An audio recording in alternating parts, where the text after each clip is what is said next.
Welcome to WOWL Channel 16. My name is Robbie Desjardins, and today we have a wide variety of news stories for you. Last Wednesday was Halloween. Many children were out walking door to door trick-or-treating, which can sometimes be dangerous.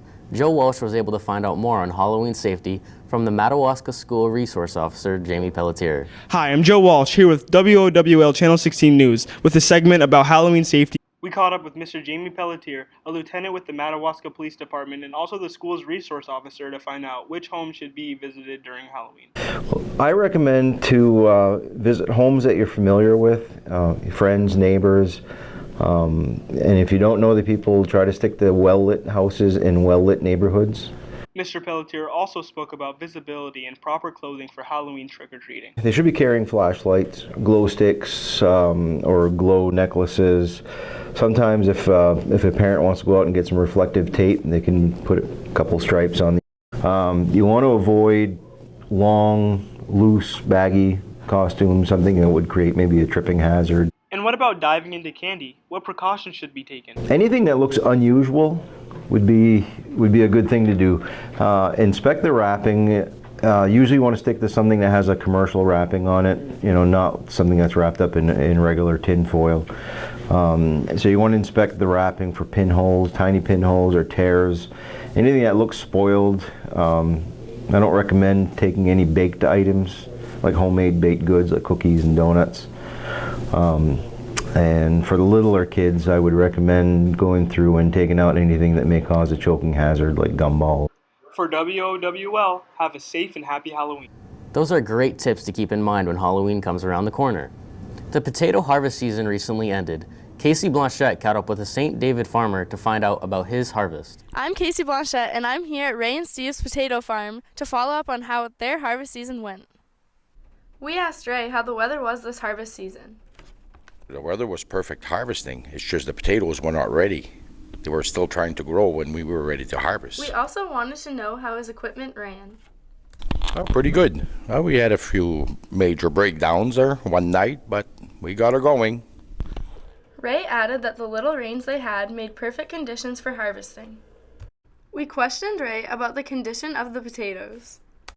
These potatoes were in good condition. Not a big crop, but nice quality crop.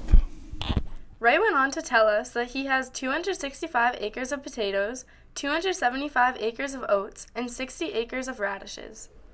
After a long, dry summer, it appears our local farmers have harvested a quality crop that will provide those delicious meals for us to enjoy all year long. For WOWL, this is Casey Blanchette signing off. Well, I guess that means we're going to have some tasty potatoes on our plates. Do I feel a blizzard coming on? Oh wait, it's Tyler Pelletier with new information on the new Gene Daigle Center and the Edmonton Blizzard hockey team. We are here in Edmonton at the new Gene Daigle Center. We caught up with the Recreation Director, Michelle Nato, to give us more information.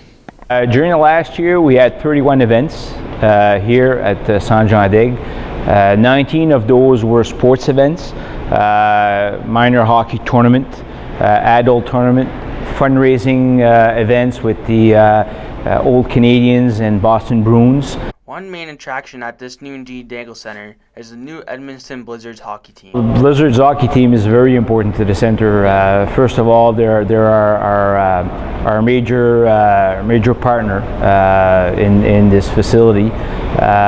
They of course attract full houses almost every game. So and they play 24 home games during the season plus the playoffs. So they're a big draw for the center. Also got the chance to catch up with Sam King, a current player of the Edmonton Blizzards team. I like it a lot. I mean, it's a good place to come play. The fans are really good and everyone supports us really well, and we've got a good team here as well, so I'm happy to be here. There was also one thing he wished he could add. And it's storage. It would be nice to have more storage, but comes a time where you have to make decision on cost of building these facilities, and that's one place we decided to downfall a bit in order to be able to come in within the price range that we wanted to pay for the building. So storage is probably one thing that if I could, I would add to the facility. And that's your new Gene Daigle Center. Tyler Pelletier signing off for WOWL. Sounds exciting. Now let's take a little detour to learn about the road construction occurring throughout Madawaska. Here we have Ian Toussaint with more information. Hello, my name is Ian Toussaint. Are you a resident of Madawaska? Have you been wondering about all the construction on Main Street within the last few months? We interviewed Donald Chassie from the Water District to learn more. There are a lot of old pipes in Madawaska. This section of town and other sections of town required that these pipes be, especially the sewer project, they had what they called CSO, combined sewer overflow issues, where a lot of the groundwater was infiltrating the actual sewer lines, and it was being sent to the treatment plant at the other end of this town, and we were treating water that really didn't need to be treated. So they cameraed and they found the trouble areas in the town. They said, we've got to address those. We then asked Mr. Chassie if any major issues were encountered. Not a whole lot of problems. I think if there's anything that sticks out, it may be that on the North Avenues next to the fire station on North 6th, Quavette Street, 4th Avenue, they found a lot of ledge there. They had to bang through quite a bit of ledge to rip it. There was no blasting allowed on the project, so they had to use the equipment to get through. So that would be the only hiccup, would be the amount of ledge that they encountered. Next, we asked Mr. Chassie how much longer he expected the construction to last. The actual construction started at the end of June and has been working till about now. It'll continue for a little bit longer until the cold weather stops everything. Right now they're trying to get the cuts that were done, the digging that was done, re-hot topped for the winter. But the projects are not done. We anticipated they might be, but they're not. So they're going to start back in May of 2019. And hopefully by July 1st, everything will be completed in 2019. That includes sewer and water projects. Lastly, we asked if he'd like to add anything else. Well, I just want to share with the community out there that we thank them for their patience this year, because it's been one of those years when you try to get around on US Route 1 or try to go to Shop and Save or to the bank or to the businesses. It's been a tough. We've had flaggers on the streets, and that slows down traffic a little bit, but I want to thank the people of the community and people from the outside for their patience while we were going through this process here. This has been Ian Toussaint from WOWL signing off. As much as we don't like bumpy roads on Main Street, we all know that it was necessary. Thank you to all the workers who have put in their time this year. Next, we have Harley Burby, who spoke to the town manager, Gary Picard, to find out more information of the demolition of buildings on Main Street. Hi, I'm Harley Burby, reporting to you from WOWL Channel 16 News. As you may know, some of the buildings on Main Street are being removed. I caught up with the town manager, Mr. Gary Picard, to talk more about it. So the buildings on 309 Main Street and 106 11th Ave are old apartment buildings, and they're considerably dilapidated and quite vacant. There was not a lot of tenants in the buildings. Mr. Picard continued to tell us why they are having these buildings removed. As part of our downtown revitalization project, there's plans to put some green space, seating areas, and also add some parking in the case of 309 Main Street and 11th Ave, right in the center of downtown. And so those plans are being drawn up right now. The consultants are kind of looking. To conclude the interview, Mr. Picard talked about the one concern he had with removing the buildings. Well, the way it's going to work, so number one is it's taken a while to start the demolition process.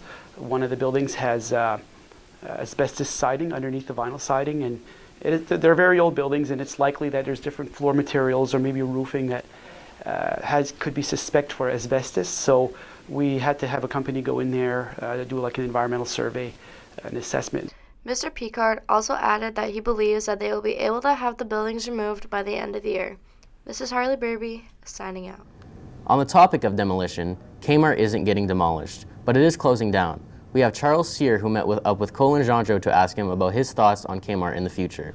Chelsea here reporting for WOWL. While you may or may not have heard that Kmart is closing, and while it's unfortunate to see it go, we caught up with Mr. Colin Janjo to see what he thinks about it. It had everything in the store that could meet the needs of a consumer, certainly a family. We asked him what store he'd like to see take its place. Personally, I would love to see another retail department store, because what's nice about a retail department store is when you walk in there, you get everything that you need. We asked him if he thinks the employees will be able to find other jobs in town. If they get a little busier because of Kmart leaving, is it possible that they would look to pick up a few employees here and there, and maybe they could absorb some of those Kmart employees into their operations? We wanted to know why he thought Kmart closed. It was a local shopping option, and they had a greater variety of products at one time, but as soon as corporate Sears decided to restrict what they were going to sell in those stores and to get away from the blue light special and discounts, I think they really hurt the Kmart stores. And I don't think it had anything to do with the quality of our management. I think we had good employees at our Kmart, and I really think that they worked hard to keep that store going, but the decisions were being made elsewhere. We had asked him if he thinks another business will take Kmart's place. My hope is that a business will have interest in the retail market in Madawaska. It is bigger than the 3,900 people that we have in our community. Of course, the Edmundston population is over 16,000, close to 17,000 in the greater Edmundston area. And we know from living in Madawaska that there are Edmundston shoppers in our town all the time. And so can some retailer benefit from all that Canadian traffic along with the local shopping? I think so, and I hope so for the sake of our Madawaska consumers. This concludes my interview with Mr. Colin Jandro. This has been Charles from WOWL, signing off. I agree. It will be very beneficial to have another business open on East Main Street. Craving baked goods? A new bakery opened on Main Street in Madawaska. Here is Kenzie Sear with more information on the new business. Well, as talk goes, Bakery on Main recently opened on 499 Main Street in Madawaska, Maine. The owner, Lori-Ann Bouchard, stated she has been baking since she was a kid and recently decided to bring the joy for desserts to Madawaska. Starting out her career as a baker, she had decided to purchase the building and had actually received grant money and a lot of help from the town. Since they've been open, Miss Bouchard stated they have been getting busier every day. Though they love their regulars, she would love to see more teens pop in for fresh pastries, cookies, muffins, bread, cakes, and pies. But everyday delicious taste doesn't end in store. Customers can place custom orders such as birthday cakes through their Facebook page, The Bakery on Main. While you're there, don't forget to check out their daily lunch specials. Store is open Tuesday to Saturday as early as 7 a.m. to 4:30 p.m. Lori-Ann Bouchard also mentioned the new access to free Wi-Fi. The new bakery is definitely a place I'd check out. I heard their cinnamon rolls are amazing. Speaking of cinnamon rolls, it's almost lunchtime, so I'm ending it here. This has been Robbie Desjardins from WOWL Channel 16 News, signing off.